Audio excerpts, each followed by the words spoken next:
अच्छा, अब हम आते हैं कि जो बेसिक आइडिया है फोरियर ट्रांसफॉर्म का वो क्या है।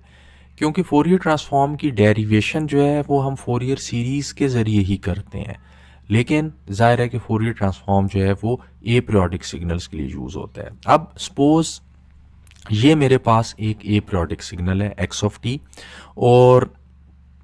ये सिग्नल -t1 से t1 जा रहा है। अब मैं ये अज्यूम करूं कि ये सिग्नल जो है इसका जो टोटल पीरियड टी है, और टी पीरियड के बाद ये अपने आप को सिग्नल जो है वो रिपीट कर रहा है। तो अब जो सिग्नल बनेगा जिसे मैंने एक्स, इसको मैं एस टिल्डा ऑफ टी कह देता हूँ। तो अब जब मैं ये कहता हूँ कि ये सिग्नल रिपीट कर रहा है कैपिटल टी टाइम के बाद, तो एक नया सिग्नल बनेगा जो एक्स टिल्ड ऑफ टी है। लेकिन अगर मैं ये अज्यूम करूंगा कि एक्स ऑफ टी के अंदर ये जो टी है ये इन्फिनिटी है, यानी ये जो सिग्नल है अपने आप को इन्फिनिटी टाइम के बाद रिपीट कर रहा है, तो उस सूरत में ये वाला सिग्नल जो कि एपरियोडिक है और ये जो नीचे वाला सिग्नल है ये सेम हो जाएंगे। तो यानी इसका मतलब ये हो गया कि ये दोनों सिग्नल अब सेम हो गए। और फोरियर ट्रांसफॉर्म की डेरिवेशन के अंदर मैं ये बुनियादी आइडिया यूज़ करूँगा कि एक ए पीरियोडिक सिग्नल जो कि इन्फिनिटी टाइम के बाद अपने आप को रिपीट कर रहा है उसको मैं यूज़ करूँगा for the derivation of the Fourier transform. अब फोरियर ट्रांसफॉर्म की डेरिवेशन से पहले एक बुनियादी जो है कुछ मैथमेटिकल आइडियाज़ जो हैं उनका जानना ज़रूरी है। और वो आइडियाज़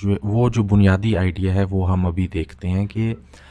ये वाली एग्जांपल हम पहले देख चुके हैं। और इस एग्जांपल के अंदर ये एक स्क्वायर वेव थी और ये एक पीरियोडिक सिग्नल है, और इसकी जो फोरियर सीरीज़ जब हमने निकाली तो इसके जो कोफिशेंट्स आए थे वो इस फॉर्म में आए थे। ए ऑफ के इज इक्वल टू 2 साइन के ओमेगा नॉट t1 ओवर के omega naught into capital T. तो जबकि कैपिटल टी जो है पीरियड है जिसके बाद ये पीरियोडिक सिग्नल अपने आप को रिपीट कर रहे हैं। अब और ये हम निकाल चुके हैं। अब इस केस में अगर मैं यूं करूं कि कैपिटल टी को दूसरी साइड पे मल्टीप्लाई कर दूं और यहाँ पे टी ए की के इज इक्वल टू 2 साइन के ओमेगा नॉट t1 ओवर के ओमेगा नॉट हो जाए, तो इसका जो स्पेक्ट्रम बनेगा इस यानी ये जो आपके पास ये जो सिग्नल बन रहा है ये बेसिकली आपके पास एक डिस्क्रीट सिग्नल बन रहा है, यानी इस तरह का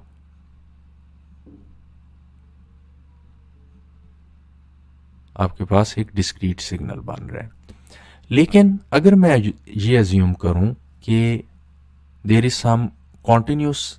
ओमेगा, और ये जो है किसी एक कॉन्टिन्यूस ओमेगा का फंक्शन है, यानी ये के ओमेगा नॉट का फंक्शन नहीं है बल्कि ये कॉन्टिन्यूस ओमेगा का फंक्शन है। यहाँ पे एक कॉन्टिन्यूस फ्रीक्वेंसी है ओमेगा और यहाँ भी एक कॉन्टिन्यूस फ्रीक्वेंसी है ओमेगा। अब अगर मैं इसको प्लॉट करूं तो बेसिकली जो इन्वेलप बन रहा है मेरे पास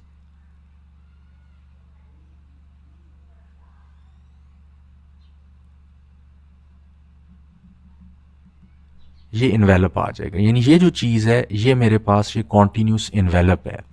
और जब मैं ओमेगा की जगह के ओमेगा नॉट पुट करता हूँ इस इन्वेलप के अंदर, तो इसका मतलब ये हुआ कि इस इन्वेलप को मैंने सैंपल करना शुरू कर दिया है। यानी मैं इस इन्वेलप को पहले इस पॉइंट पे सैंपल कर रहा हूँ, फिर मैं इसको इधर सैंपल कर रहा हूँ, फिर मैं इसको इधर सैंपल कर रहा हूँ, फिर इसको इधर सैंपल कर रहा हूँ, फिर इसको इधर सैंपल कर रहा हूँ, और फिर इसको इधर सैंपल कर रहा हूँ, इसको इधर सैंपल कर रहा हूँ, इसको इधर सैंपल कर रहा हूँ, इसको इधर सैंपल कर रहा हूँ। तो यानी के ओमेगा नॉट करने का ये मतलब है कि इसके अंदर पुट करने का ये इस इन्वेलप को मैं सैंपल कर रहा हूँ और ये वाला इन्वेलप जो है ये कॉन्टिन्यूस है। अच्छा, अब अगर मैं एक काम करता हूँ कि जो t1 है उसको फिक्स कर देता हूँ, यानी ये जो है इसको t1 को फिक्स कर देता हूँ, लेकिन जो कैपिटल T मेरे पास बन रहा है, ये टोटल जो टाइम पीरियड बन रहा है जिसके बाद ये स्क्वायर वेव अपने आप को रिपीट कर रही है, इसको मैं बढ़ाना शुरू करता हूँ। तो अगर मैं कैपिटल T को बढ़ाना शुरू करता हूँ तो जब T जो है वो इंक्रीज होगा तो उसका नतीजा ये होगा कि जो ओमेगा नॉट होता है विच इज़ इक्वल टू 2 पाई/t, ये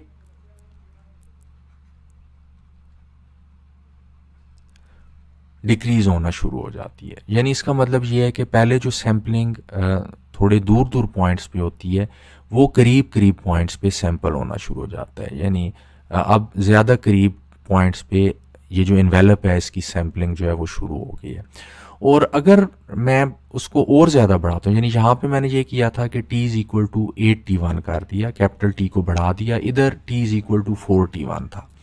फिर मैं कैपिटल T को 16t1 कर देता हूँ। जब मैं कैपिटल T को 16t1 कर देता हूँ तो ये जो सैम्पलिंग है वो और ज़्यादा जल्दी जल्दी होने लग जाती है। और अगर मैं T को इन्फिनिटी कर देता हूँ,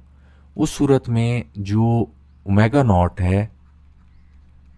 that would approach to zero. यानी इसका मतलब ये होगा कि मैं बहुत ही करीब करीब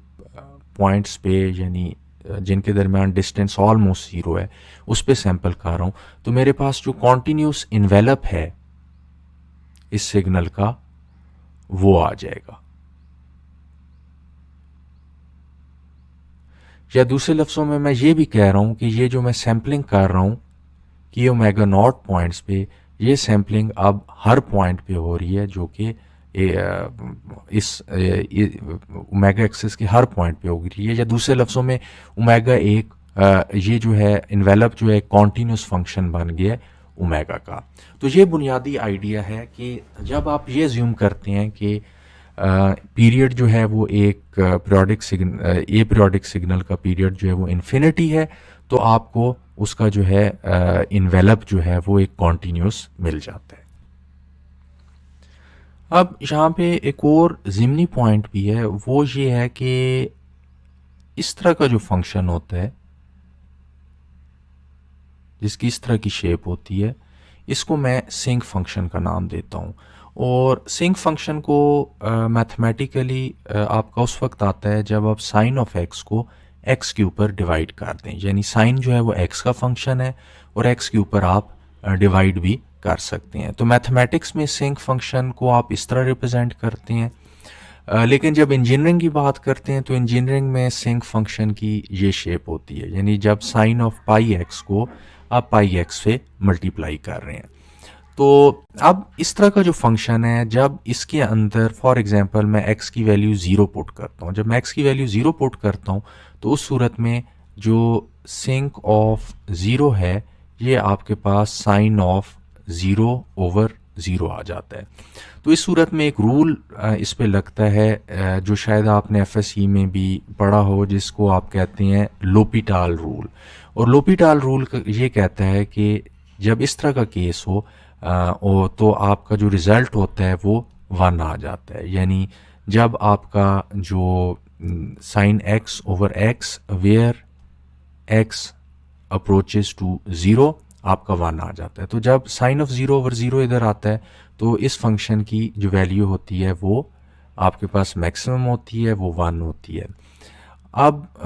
और इसी तरह जब आप इस पॉइंट से थोड़ा सा इधर जाते हैं तो x की वैल्यू इतनी थोड़ी होती है कि जब वो साइन ऑफ पाई एक्स से डिवाइड होती है पाई एक्स की वैल्यू, तो वो इतनी थोड़ी ये वैल्यू होती है कि आपके पास एक ज़्यादा वैल्यू होती है। और जो जो आप एक्स को बढ़ाते जाते हैं ये वैल्यू कम होती चली जाती है टिल 1 तक। और 1 के ऊपर क्या होता है, 1 के ऊपर ये होता है कि फॉर एग्जांपल यहाँ पे मैं x की वैल्यू 1 पुट करता हूँ तो मेरे पास आ गया साइन पाई/पाई। तो साइन पाई जो है उसमें पाई 0 हो जाएगा और मेरे पास 0/पाई आ जाएगा। अब इस पे लोपिटॉल रूल नहीं लग सकता क्योंकि डिनोमिनेटर में जो है 0 नहीं आ रहा। तो इसका मतलब ये हुआ कि ये जो टर्म होगी ये 0 हो जाएगी। तो 1 के ऊपर ये टर्म 0 हो गई और उसके बाद जो है ये टर्म जो है उसमें नेगेटिव वैल्यू इसकी इंक्रीज़ होनी शुरू हो गई क्योंकि मैं 1 पॉइंट फॉर एग्जांपल 1 पाई का जब मैं साइन लूँगा तो उसकी वैल्यू जो होगी वो नेगेटिव आ जाएगी और वो जो वैल्यू है वो बेसिकली बढ़ रही है और फिर वो वैल्यू कम होनी शुरू हो गई है। और इस पॉइंट पे जहाँ पे 2 है उधर दोबारा यहाँ पे sine of 2 pi over pi x आ जाएगा। तो इधर जो है वो फिर ये ज़ीरो हो जाएगा, तो ये जो है वो ज़ीरो हो जाएगा। तो ये वाला जो लोब है इस फंक्शन का, ये लोब कहलाता है आपका मेन लोब, और ये वाले जो आपको रिपल्स नज़र आ रहे हैं ये कहलाते हैं साइड लोब। और ये जो फंक्शन है it is called as the sinc function, और सिग्नल एंड सिस्टम के अंदर आप इस फंक्शन को बार बार देखते हैं, और उसकी एक वजह होती है जिसके बारे में हम बाद में बात करेंगे कि ये फंक्शन बार बार क्यों यूज़ होता है। लेकिन ये फंक्शन सिंक फंक्शन होता है, and in the terms of engineering it is sinc of x is equal to sine of pi of x over pi of x। और इधर भी चूंकि sign of omega t1 divide हो रहा है omega के साथ, साइन ओमेगा का फंक्शन है और ये ओमेगा से डिवाइड हो रहा है, तो आपकी जो शेप बनी है एनवेलप की वो सिंक की तरह बनी है। तो अब हम फोरियर ट्रांसफॉर्म की डेरिवेशन पे वापस आते हैं, और हमने ये देखा था कि अगर हमारा एक सिग्नल है या एक फंक्शन है एक्स ऑफ टी जो कि -t1 से t1 तक एग्जिस्ट करता है, अब और ये जो है हमारा फंक्शन जो है ये एपीरियोडिक है, अ, लेकिन अगर हम अज्यूम करें कि ये जो फंक्शन है ये कैपिटल टी टाइम के बाद अपने आप को रिपीट कर रहा है, तो हमारा इस तरह का फंक्शन बनेगा। और इस फंक्शन को जो मैंने नाम दिया है वो एक्स टिल्ड ऑफ टी का नाम दिया है। अब अगर मैं ये अज्यूम करूं कि ये जो टाइम पीरियड है, यानी ये जो टाइम पीरियड है ये टाइम इन्फिनिटी है, लेकिन ये है कि ये जो नॉन ज़ीरो पार्ट है इस सिग्नल का ये सिर्फ -t1 से t1 तक ही है, ये चेंज नहीं हुआ। पीरियड जो है कैपिटल टी वो मैंने इन्फिनिटी कर दी है। तो उस सूरत में जो आपकी t की फाइनाइट वैल्यूज़ होंगी उनके अंदर x ऑफ t और x tilde of t equal हो जाएंगे। यानी इसका मतलब ये हुआ कि ये वाला सिग्नल और ये वाला सिग्नल जो है ये सेम हो गए हैं, लेकिन चूंकि एक्स टिल्डा ऑफ टी बुनियादी तौर पे एक पीरियोडिक सिग्नल है, इसलिए फोरियर सीरीज़ की जो इक्वेशंस होती हैं जैसे सिंथेसिस इक्वेशन होती है या जैसे कि आपकी जो है वो एनालिसिस इक्वेशन होती है, वो इक्वेशंस हम यूज़ कर सकते हैं एक्स टिल्डा ऑफ टी को एनालाइज करने के लिए, और उस एनालिसिस के ज़रिए हम फोरियर ट्रांसफॉर्म की सिंथेसिस और एनालिसिस इक्वेशन डिराइव करेंगे। अब अगर हम एक्स टिल्डा ऑफ टी की सिंथेसिस इक्वेशन लिखें तो x tilde of t is equal to summation of k minus infinity to infinity a of k into e raise to the power j k omega naught t, और ये standard synthesis equation है Fourier series की। और जो analysis equation बनेगी x tilde of t की, it will be equal to a k is equal to 1/t integral of -t/2 to t/2 x tilde of t into e raise to the power -j k omega naught t d of t. और ये standard analysis equation है Fourier series की। अब जब मैं capital और ये जो एनालिसिस इक्वेशन है इसमें इंटीग्रेशन जो है वो मैं एक्स टिल्डा ऑफ टी के पीरियड के ऊपर कर रहा हूँ। और जैसे कि अभी मैंने बात की कि जब मैं पीरियड को इन्फिनिटी करता हूँ तो x tilde of t becomes equal to x of t. तो इसका मतलब ये हुआ कि अगर ये जो पीरियड है इसको मैं इन्फिनिटी कर देता हूँ, यानी -t/2 से t/2 जो है it is actually from -infinity to infinity, तो एक्स टिल्डा ऑफ टी को मैं एक्स ऑफ टी से रिप्लेस कर देता हूँ। तो इधर मैंने एक्स टिल्डा ऑफ टी को एक्स ऑफ टी से रिप्लेस किया और यहाँ पे मैंने लिमिट्स चेंज कर दी फ्रॉम -इन्फिनिटी टू इन्फिनिटी। अच्छा, अभी हमने पहले एक चीज़ देखी थी कि जो हमने इन्वेलप डिराइव किया था यहाँ पे, तो वो जो इन्वेलप था वो t इंटू ए के था, ये इन्वेलप था, और ये कॉन्टीन्यूस फंक्शन था ओमेगा का। तो इसी सूरत तरह हम इधर भी टी इंटू ए के जो है उसको हम इन्वेलप कहेंगे, और टी इंटू ए के जो है जो कि जिसको अब मैं नाम दे रहा हूँ एक्स जे ऑफ ओमेगा, तो उसके लिए अगर मैं टी को दूसरी तरफ ले जाऊं और इस इक्वेशन में के ओमेगा नॉट की जगह कॉन्टिन्यूस ओमेगा लिख दूं यानी ओमेगा, तो ये मेरे पास इन्वेलप बन जाएगा which is denoted by x j of omega. अब जो ए ऑफ के है, इस ए ऑफ के अंदर अगर मैं इसको इन्वेलप की फॉर्म में लिखना चाहूँ, तो इस ए ऑफ के अंदर के ओमेगा नॉट है, यानी इसमें ओमेगा की बजाय के ओमेगा नॉट है, तो it can be written as a k one over t x into j k omega not. वो इसलिए मैंने किया है कि इधर चूंकि ओमेगा की जगह के ओमेगा नॉट है, तो यहाँ भी मैंने ओमेगा की जगह के ओमेगा नॉट रिप्लेस कर दिया है। तो ये आपके कोफिशिएंट की इक्वेशन बन गई in the form of the envelope.